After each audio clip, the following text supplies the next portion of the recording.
A shocking FIFA report has revealed the true depths of social media hate speech in the game. More than half the players who featured in the recent Euro and AFCON finals were abused. And Sky Sports News has been told England's Bukayo Saka and Marcus Rashford were targeted the most. The report used artificial intelligence to track hundreds of thousands of posts on social media from the end of the semi-finals until 3 days after both the Euro 2020 and the AFCON finals. In response, FIFA and FIFPro will launch a dedicated in-tournament moderation service, beginning with this winter's Men's World Cup, which will use software to prevent the abuse from being seen by a recipient and their followers. This will ensure visibility and reach of the offending material is significantly reduced. The study examined over 406,000 posts on Twitter and Instagram.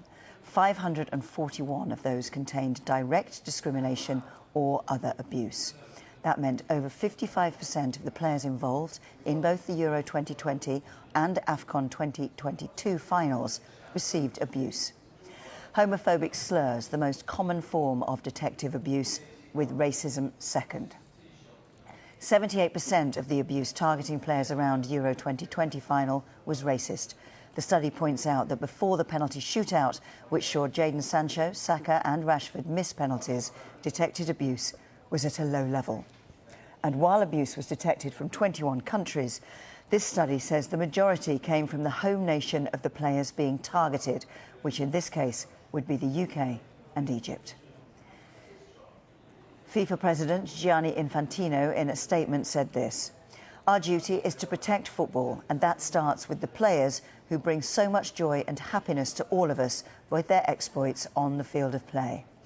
Unfortunately, there is a trend developing where a percentage of posts on social media channels directed towards players, coaches, match officials and the teams themselves is not acceptable. And this form of discrimination, like any form of discrimination, has no place in football. The report also states that as of April 2022, 58% of the abuse posts still remain visible on their platforms.